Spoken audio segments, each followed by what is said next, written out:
안녕하세요. 오늘 저희가 깊이 파헤쳐볼 자료, 바로 칼 마르크스의 자본론 해설서입니다. 이 분석을 통해 얻을 가장 중요한 한 가지는 이거예요. 우리가 매일 보는 상품 가격, 또 기업 이윤 속에 숨어 있는 그 노동의 비밀을 이해하게 된다는 겁니다. 그렇습니다. 자본론, 사실 이름만 들어도 어렵다, 방대하다 이런 생각 먼저 드시죠? 이게 1867년에 처음 나왔으니까요. 정말 오래된 책이기도 하고요. 네, 맞아요. 하지만 이 해설서를 통해서 왜 150년도 더 지난 이 분석이 오늘날 우리가 고민하는 워라밸이라던가 임금 협상 아니면 기술 발전 같은 지극히 현실적인 문제들을 이해하는데 여전히 강력한 통찰을 주는지 그 이유를 좀 발견하게 되실 겁니다. 그러니까 단순히 옛날 이론이 아니라 지금 우리의 경제 생활을 이렇게 들여다보는 새로운 어떤 렌즈를 얻게 된다. 이런 말씀이시네요. 네, 바로 그렇죠. 나는 왜 이렇게 열심히 일하는데 항상 제자리일까? 이런 생각들. 아니면 저 회사는 어떻게 저렇게 돈을 잘 벌지? 하는 그런 궁금증들 있잖아요. 네네. 어쩌면 그 답의 실마리를 오늘 여기서 좀 찾아볼 수도 있지 않을까 싶습니다. 단순히 지식을 쌓는 걸 넘어서 세상을 보는 관점 자체를 한번 흔들어 볼 준비 되셨나요? 자, 그럼 마르크스가 자본론이라는 이 거대한 렌즈로 우리에게 보여주려고 했던 자본주의의 속살, 그 핵심으로 함께 들어가 보시죠. 마르크스는 자본주의를 제대로 알려면 가장 기본 단위인 상품에서부터 이야기를 시작해야 한다. 이렇게 봤어요. 생각해보면 우리 주변은 정말 온통 상품으로 둘러싸여 있잖아요. 그렇죠. 커피 한 잔, 스마트폰, 옷까지 전부 다 상품이죠. 네. 이 모든 상품에는 공통적으로 두 가지 얼굴이 있다고 합니다. 하나는 우리가 직접 쓸 때 느끼는 쓸모, 이걸 이제 사용가치라고 하고요. 다른 하나는 시장에서 다른 물건과 교환될 때의 비율, 즉 교환가치죠. 마르크스가 특히 주목한 건 바로 이 교환가치인데요. 도대체 이 교환 비율 등 뭐가 결정하는 걸까요? 그는 그 본질이 바로 상품 생산에 들어간 사회적으로 평균적인 노동 시간에 있다고 주장했어요. 네, 여기서 사회적으로 평균적인이라는 말이 참 중요합니다. 예를 들어서 제가 손재주가 좀 없어서 남들보다 2배의 시간이 걸려서 빵을 만들었다고 해서 그 빵의 가치가 2배가 되는 건 아니라는 거죠. 그렇군요. 네, 사회 전체적으로 통용되는 어떤 평균적인 기술 수준, 또 노동 강도 하에서 그 상품을 만드는 데 필요한 시간, 그게 기준이 된다는 겁니다. 예를 들어 밀 1kg하고 쇠 5kg이 시장에서 같은 가치로 교환된다면 그건 그냥 우연이 아니라 밀 1kg 생산에 필요한 사회 평균 노동 시간하고 쇠 5kg 생산에 필요한 사회 평균 노동 시간이 같기 때문이라는 게 이제 마르크스의 설명인 거예요. 겉모습이나 쓰임새는 완전히 다른데도요? 그렇죠. 겉모습이나 쓰임새는 전혀 다르지만 그 안에는 인간의 추상적인 노동이라는 공통된 가치가 녹아있다. 이렇게 본 거죠. 와, 흥미로운 지점이네요. 그럼 그 추상적 노동의 가치를 우리가 어떻게 표현할 수 있을까요? 모든 상품이랑 다 교환될 수 있는 뭔가 특별한 상품이 필요했을 것 같은데요. 바로 그 지점에서 화폐가 등장하는 겁니다. 처음에는 조개 껍데기라던가 옷감 같은 특정 상품이 그 역할을 하다가 점차 금이나 은 같은 귀금속으로 그리고 오늘날 우리가 쓰는 이런 지폐나 디지털 숫자로 발전해 온 거죠.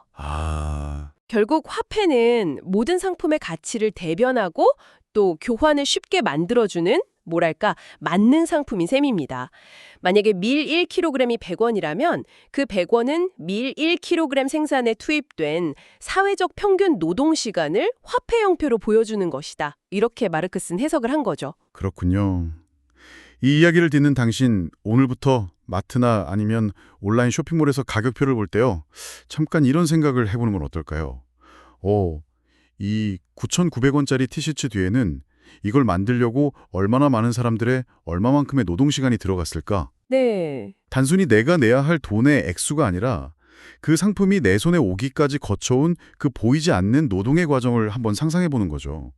가격표 너머에 숨겨진 가치의 근원을 생각해보는 것. 이것만으로도 세상을 조금 다르게 보는 연습이 될 수 있겠네요. 자, 이제 마르크스 사상의 정말 심장부로 들어가 보겠습니다. 바로 이윤, 즉 마르크스가 잉여 가치라고 불렀던 것이 도대체 어디서 생겨나는가에 대한 분석입니다. 네. 생각해보면 좀 이상하죠. 자본가는 분명히 시장에서 재료도 제값 주고 또 노동자에게 임금도 지불하는데 어떻게 처음 투자한 돈보다 더 많은 돈을 벌어들일 수 있을까서? 맞아요. 저도 그게 항상 궁금했어요. 그냥 물건을 비싸게 판다고 해결될 문제는 아니잖아요. 누군가 비싸게 팔면 다른 누군가는 비싸게 사야 하는 거니까 사회 전체적으로 보면 부의 총량은 그대로일 텐데 말이죠. 그렇죠. 은행 이자나 뭐 시세 차익 이런 거 말고요. 생산 과령 그 자체에서 어떻게 보면 없던 가치가 만들어지는 걸까 하는 질문이죠. 네네. 마르크스는 그 비밀의 열쇠가 바로 노동력이라는 아주 특별한 상품에 있다고 봤습니다. 자본주의 사회에서 공장이나 기계 같은 생산수단을 갖지 못한 노동자는 자신의 일할 수 있는 능력, 즉 노동력을 자본가에게 팔아야만 생계를 유지할 수 있죠. 그런데 이 노동력이라는 상품은 아주 독특한 사용 가치를 지녀요. 바로 자기 자신의 가치, 즉 노동자가 하루 동안 생계를 유지하고 다음날 다시 일할 수 있도록 회복하는 데 필요한 비용, 이게 임금으로 표현되죠. 이것보다 더 큰 가치를 생산해낼 수 있다는 점입니다. 이게 핵심이에요. 와, 듣고 보니 정말 흥미로운 지점이네요. 좀 더 구체적인 예를 들어주실 수 있을까요? 가령 우리가 매일 마시는 커피 한 잔, 이걸 만드는 과정에서 설명해 볼 수 있을까요? 아, 좋습니다. 카페 사장님이 바리스타 한 명을 고용한다고 한번 해보죠. 이 바리스타가 하루 동안 먹고 자고 생활하면서 다음날 다시 건강하게 출근하는 데 필요한 비용, 뭐 식비, 주거비, 교통비 이런 것들이요. 이걸 돈으로 환산하니까 예를 들어 하루 5만 원어치의 가치라고 합시다. 네. 사장님은 이 바리스타에게 일당 5만 원을 지불합니다. 이게 바로 노동력이라는 상품의 가치, 즉 임금인 거죠. 그렇죠. 그런데 이 바리스타는 하루 8시간을 일해요. 처음 4시간 동안 열심히 커피를 만들어서 판매했더니 딱 5만 원어치의 가치를 생산했다고 해봅시다. 이 4시간이 바로 자신의 임금만큼의 가치를 생산하는 시간, 마르크스의 용어로는 필요 노동 시간입니다. 아하, 그럼 나머지 4시간 동안 만든 커피의 가치는 어떻게 되는 거예요? 바로 그겁니다. 나머지 4시간 동안에도 바리스타는 계속 커피를 만들어서 팔고 여기서 추가로 5만 원어치의 가치를 더 생산해내요. 이 추가된 5만 원은 바리스타의 임금을 초과하는 가치잖아요. 네. 마르크스는 이 나머지 4시간의 노동을 잉여 노동 시간이라고 불렀고요. 이 잉여 노동으로 창출된 5만 원의 가치를 바로 자본가의 이윤, 즉 잉여 가치라고 설명했습니다. 아, 결국 바리스타는 자기 임금만큼, 즉 필요 노동 시간만큼 일하고 그 이상으로는 카페 사장님을 위해서 잉여 노동을 하는 셈이다. 이런 분석이군요. 네, 그런 셈이죠. 와, 이렇게 설명을 들으니까 착취라는 단어가 왜 마르크스주의에서 그렇게 중요하게 쓰이는지 알 것 같아요. 노동자는 분명 계약된 시간만큼 일했을 뿐인데 결과적으로는 자기가 받은 임금 이상의 가치를 생산하고 그 차액이 자본가에게 돌아가는 구조니까요. 네. 이 관점에서 보면 요즘 많은 사람들이 중요하게 생각하는 워라밸이나 번아웃 문제도 좀 새롭게 해석될 여지가 있겠어요. 정확합니다. 오늘 당신이 회사임에서 보낸 8시간 혹은 뭐 그 이상의 시간 동안에요. 과연 얼마만큼이 당신 자신의 생계를 위한 필요 노동이었고 또 얼마만큼이 회사의 이윤을 위한 잉여 노동이었을지 이걸 뭐 명확히 구분하기는 현실적으로 어렵죠. 네, 어렵겠죠. 하지만 마르크스의 분석 틀을 빌려서 내 노동 시간의 가치는 과연 어떻게 분배되고 있는가? 이런 질문을 스스로에게 던져보는 건 중요하다고 생각합니다. 이건 단순히 월급 명세서의 숫자를 넘어서 노동의 어떤 본질적인 의미와 가치에 대해서 더 깊이 생각하게 만드는 계기가 될 수 있거든요. 어쩌면 우리가 느끼는 과도한 업무 부담이나 어떤 소진감 같은 것들이 이 보이지 않는 잉여 노동 시간의 압박과 전혀 무관하지 않을 수도 있다. 이런 생각을 해볼 수 있다는 거죠. 자, 그럼 자본가는 이렇게 얻은 잉여 가치를 그냥 가지고만 있을까요? 아니면 뭐 흥청망청 써버릴까요? 마르쿠스는 전혀 그렇지 않다고 봤습니다. 그렇죠. 자본가는 이 잉여 가치의 상당 부분을 더 큰 이윤을 얻기 위해서 다시 생산 과정에 투입하는 경향이 있다 이겁니다. 이걸 자본 축적이라고 부르더라고요. 네, 마치 눈덩이를 계속 굴리듯이 자본을 불려나가려는 어떤 본능적인 운동이다. 이렇게 본 거죠.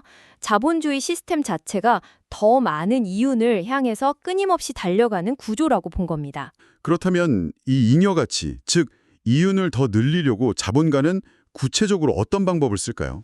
마르크스는 크게 2가지 핵심적인 전략을 제시했습니다. 첫 번째는 아주 직관적이에요. 노동 시간을 절대적으로 늘리는 겁니다. 이걸 절대적 잉여 가치의 생산이라고 부릅니다. 아까 그 카페 바리스타 예를 다시 가져와 보면요. 하루 8시간 일해서 4시간은 필요 노동, 4시간은 잉여 노동이었잖아요. 네네. 사장님이 이윤을 더 늘리고 싶다면 제일 쉬운 방법은 임금 5만 원은 그대로 주면서 노동시간을 8시간에서 10시간으로 늘려버리는 거네요. 그렇죠. 그러면 필요 노동시간은 4시간 그대로인데 잉여 노동시간이 4시간에서 6시간으로 늘어나니까 그만큼 잉여 가치, 즉 이윤도 커지는 방식인 거죠? 맞습니다. 실제로 산업혁명 초기의 영국 공장들을 보면 아동들한테 하루에 14시간, 16시간씩 일을 시키는 경우가 허다했죠. 마르크스는 이걸 자본의 절대적 잉여 가치를 향한 탐욕이 아주 극단적으로 나타난 모습으로 분석했습니다. 끔찍했네요, 정말. 네.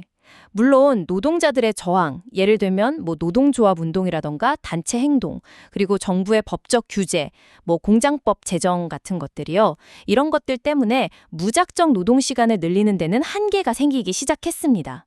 그래서 자본가들은 또 다른, 어쩌면 좀 더 세련된 방법을 찾아내게 되는군요. 그렇습니다. 바로 두 번째 방법, 상대적 잉여 가치를 늘리는 전략입니다. 이건 노동시간의 총량은 그대로 두거나 심지어 줄이더라도 전체 노동시간 중에서 필요 노동시간의 비율을 줄이고 잉여 노동시간의 비율을 상대적으로 늘리는 방식이에요. 아니, 노동시간은 그대로인데 어떻게 그게 가능하죠? 바로 생산성 향상을 통해서입니다. 아, 기술 혁신이나 업무 프로세스 개선, 이런 것들을 말하는 거군요? 정확합니다. 다시 카페 사례로 돌아가 보죠. 바리스타의 하루 생계비, 즉 노동력 가치는 여전히 4시간 노동에 해당하는 5만 원이라고 가정을 해볼게요. 네. 그런데 사장님이 최신 에스프레소 머신을 들여오고 주문 시스템을 효율화해서 커피 한 잔 만드는 데 걸리는 시간이 절반으로 줄었다고 해보죠.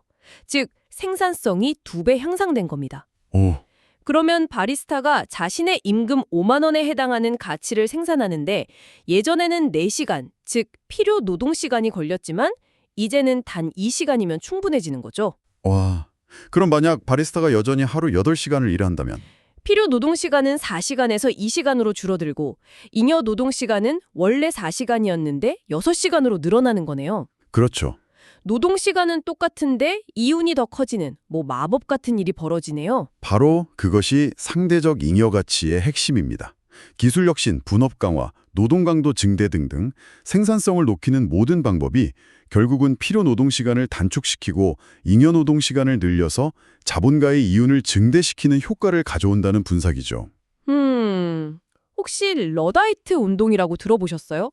19세기 초 영국에서 노동자들이 새로 도입된 기계를 막 파괴했던 사건인데요. 아, 네, 들어봤어요. 마르크스 관점에서 보면 이런 생산성 향상이 오히려 자신들의 일자리를 위협하고 노동 조건을 악화시킨다는 현실에 대한 어떤 절박한 저항으로 해석해 볼 수 있는 겁니다. 기술 발전 자체가 문제가 아니라 그 기술 발전의 혜택이 과연 어떻게 분배되느냐의 문제인 것이죠. 이 이야기를 듣고 계신 당신 주변을 한번 둘러보세요. 기업들이 끊임없이 업무 효율성 증대, 디지털 전환 DX, AI 도입, 성과 기반 평가 이런 걸 강조하는 이유가 뭘까요? 물론 경쟁에서 살아남기 위한 노력이겠지만 마르크스의 관점에서 보면 이건 단순히 경영 전략의 변화를 넘어서는 문제일 수 있습니다. 네. 이야기를 듣고 계신 당신 주변을 한번 둘러보세요. 기업들이 끊임없이 업무 효율성 증대, 디지털 전환 DX, AI 도입, 성과 기반 평가 이런 걸 강조하는 이유가 뭘까요? 물론 경쟁에서 살아남기 위한 노력이겠지만 마르크스의 관점에서 보면 이건 단순히 경영 전략의 변화를 넘어서는 문제일 수 있습니다. 네. 잉여 가치를 극대화하고 자본을 끊임없이 축적하려는 자본주의 시스템의 어떤 내재적인 운동 법칙이 작동하는 모습으로 이해할 수도 있다는 거죠. 왜 우리는 더 빠르고 더 효율적으로 일해야만 할까? 어쩌면 당연하게 받아들였던 이 질문에 대해서 마르크스는 자본 축적이라는 거대한 시스템의 압력이라는 조금은 불편하지만 상당히 설득력 있는 분석 틀을 제공하는 셈입니다. 네, 오늘 우리는 자본론 해설서를 통해서 마르크스가 자본주의를 어떻게 해부했는지 그 핵심 논리를 쭉 따라가 보았습니다. 그는 상품의 교환 가치가 노동 시간에 의해 결정된다는 것에서 출발해서 노동력이라는 특수한 상품을 통해 잉여 가치가 창출되고 이 잉여 가치를 끊임없이 재투자해서 자본을 불려나가는 과정이야말로 자본주의를 움직이는 심장이라고 보았습니다. 결국 이 모든 복잡한 시스템의 근저에는 인간의 노동이 자리하고 있다는 것을 다시 한번 확인하게 되는 것 같습니다. 네, 맞아요. 마르크스의 분석은 정말 150년이 넘는 시간 동안 수많은 지지와 또 격렬한 비판을 받아왔죠. 하지만 그의 문제의식, 즉 즉 자본주의 사회에서 부는 어떻게 만들어지고 또 어떻게 분배되는가? 그리고 그 과정에서 노동의 역할과 가치는 무엇인가? 라는 질문은 오늘날에도 여전히 중요하게 울림을 주는 것 같습니다. 그렇죠. 이 깊이 있는 탐구가 당신의 생각에 작은 파문을 일으켰기를 바랍니다. 오늘 대화를 마무리하면서요. 당신이 일상에서 마르크스의 관점을 한번 적용해 볼 수 있는 두 가지 생각거리를 제안해 드리고 싶어요. 첫 번째는 가격표 너머의 노동 상상하기입니다. 커피 한 잔, 스마트폰 요금, 옷 한 벌의 가격을 볼 때요. 그 숫자 뒤에 숨겨진 수많은 사람들의 땀과 시간을 아주 잠깐이라도 떠올려 보는 건 어떨까요? 세상을 조금 더 입체적으로 보게 될지도 모릅니다. 그리고 두 번째는 효율성 이면의 동력 질문하기입니다.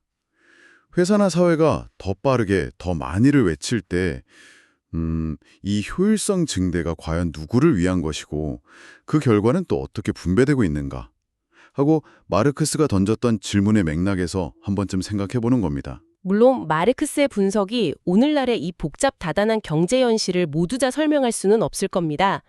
하지만 그의 시각을 빌려서 우리가 너무나 당연하게 여겼던 것들에 대해서 질문을 던지고 또 비판적으로 성찰하는 그 과정 자체가 이 시대를 살아가는 우리에게 꼭 필요한 어떤 지적 훈련이 아닐까 그렇게 생각합니다.